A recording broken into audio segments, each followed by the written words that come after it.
ഇറാന് ചൈനയിൽ നിന്നുള്ള സമ്മാനവുമായി എത്തിയ കപ്പൽ US സേന തടഞ്ഞതായി പ്രസിഡന്റ് ഡൊണാൾഡ് ട്രംപ് അവകാശപ്പെട്ടു. ചൈനയിൽ നിന്നുള്ള ഒരു സമ്മാനം കപ്പലിലുണ്ടായിരുന്നു. അത് അത്ര നല്ലതായിരുന്നില്ല എന്നാണ് ട്രംപ് CNBCയോട് പറഞ്ഞത്. അതേസമയം ഏത് കപ്പലാണെന്ന് ട്രംപ് കൃത്യമായി പറഞ്ഞിട്ടില്ല. കഴിഞ്ഞ ദിവസം ഒരു ഇറാനിയൻ കപ്പൽ US വെടിയുതിർത്ത ശേഷം പിടിച്ചെടുത്തിരുന്നു. ഇത് ചൈനയിൽ നിന്നാണ് ഇറാനിലേക്ക് വന്നത്. ഹോർമുസ് കടലിടുക്കിൽ വെച്ച് അമേരിക്കൻ നാവികസേന പിടിച്ചെടുത്ത ഇറാനിയൻ കപ്പലുമായി ബന്ധപ്പെടുത്തിക്കൊണ്ടുള്ള ആരോപണങ്ങൾ തള്ളി ചൈന രംഗത്തെത്തിയിരിക്കുകയാണിപ്പോൾ. മിസൈൽ നിർമ്മിക്കുന്നതിന് ആവശ്യമായ രാസവസ്തുക്കൾ ചൈന രഹസ്യമായി ഇറാന് കൈമാറുന്നുവെന്ന റിപ്പബ്ലിക്കൻ നേതാവ് നിക്കി ഹീലിയുടെ പ്രസ്താവനയോടാണ് ചൈനയുടെ പ്രതികരണം. US നാവികസേന പിടിച്ചെടുത്തത് വിദേശ പതാകയുള്ള വാണിജ്യ കപ്പലാണെന്നും അതുമായി ചൈനയെ ബന്ധപ്പെടുത്തുന്ന എല്ലാ ആരോപണങ്ങളെയും വ്യാജ പ്രചാരണങ്ങളെയും തള്ളിക്കളയുന്നുവെന്നും ചൈനീസ് വിദേശകാര്യ വക്താവ് ഗുവോ ജിയാഖുൻ വാർത്താസമ്മേളനത്തിൽ പറഞ്ഞു. മിസൈൽ നിർമ്മാണത്തിനാവശ്യമായ രാസവസ്തുക്കൾ ചൈന രഹസ്യമായി ഇറാന് കൈമാറുന്നുണ്ടെന്ന് എക്സ്പോസ്റ്റിലൂടെയാണ് ഹീലി പ്രസ്താവന നടത്തിയത്. ഹോർമുസ് കടലിടുക്കിൽ വെച്ച് പിടിച്ചെടുത്ത കപ്പൽ ചൈനയിൽ നിന്നുള്ളതാണെന്നും നിരവധി തവണ മുന്നറിയിപ്പ് നൽകിയിട്ടും നിർത്താൻ തയ്യാറാകാത്തതിനെ തുടർന്നാണ് നടപടിയെടുത്തത് എന്നും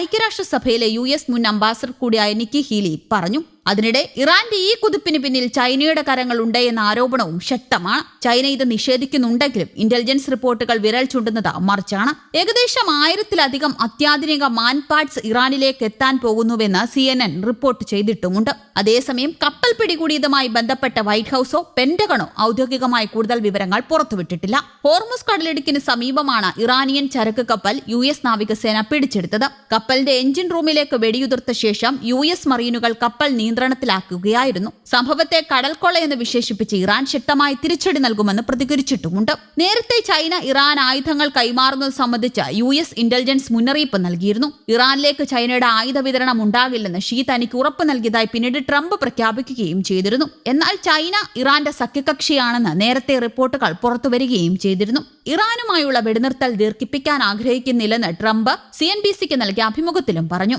അതേസമയം ചർച്ചയിലൂടെ ഒരു കരാറിലെത്താനാകുമെന്ന് ട്രംപ് പ്രത്യാശ പ്രകടിപ്പിച്ചു. വെടിനിർത്തൽ ദീർഘിപ്പിക്കാനുള്ള സാധ്യതയെക്കുറിച്ച് ചോദ്യത്തിന് ട്രംപിന്റെ മറുപടി ഇങ്ങനെയായിരുന്നു: അത് ചെയ്യേണ്ടതില്ല, നമുക്ക് സമയം അധികമില്ല. കരാറിലെത്താനായില്ലെങ്കിൽ ഇറാനിൽ ബോംബിടുമെന്നും ട്രംപ് ഭീഷണി മുഴക്കി. അതിനേക്കാൾ മെച്ചപ്പെട്ട സമീപനമില്ലെന്നും സൈന്യം തയ്യാറെടുപ്പിലാണെന്നും ട്രംപ് അറിയിച്ചു. ഇതിനിടെ ഇറാനിൽ തടവിൽ കഴിയുന്ന 8 സ്ത്രീകളെ മോചിപ്പിക്കണമെന്ന് ഡൊണാൾഡ് ട്രംപ് അഭ്യർത്ഥിച്ചു. ഇത് നമ്മുടെ ചർച്ചകൾക്ക് ഒരു മികച്ച തുടക്കമായിരിക്കുമെന്നും അദ്ദേഹം പറഞ്ഞു. 8 സ്ത്രീകളെ ഇറാൻ തൂക്കിലേറ്റാൻ ഒരുങ്ങുന്നുവെന്ന ഒരാളുടെ പോസ്റ്റ് ട്രൂത്ത് സോഷ്യലിൽ പങ്കുവച്ചുകൊണ്ടായിരുന്നു ട്രംപിന്റെ പ്രതികരണം. അതേസമയം ഇസ്ലാമാബാദിൽ നടക്കുന്ന ചർച്ചയിൽ പങ്കെടുക്കുന്നത് സംബന്ധിച്ച് ഇറാൻ ഇതുവരെ തീരുമാനം കൈക്കൊണ്ടിട്ടില്ല.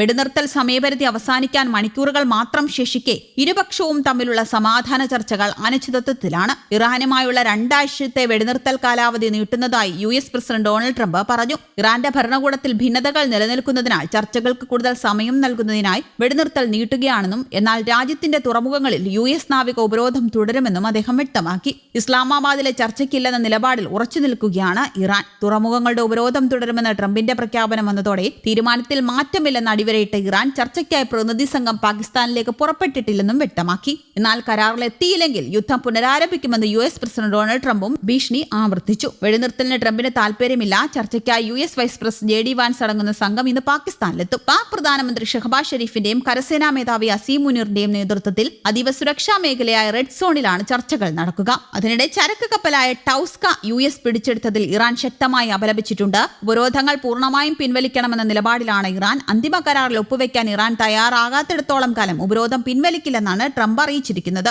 അണവായുധങ്ങൾ വികസിപ്പിക്കാൻ ഇറാനെ ഒരിക്കലും അനുവദിക്കില്ലെന്നും ട്രംപ് ആവർത്തിച്ചു. News desk Kerala Kaumudi.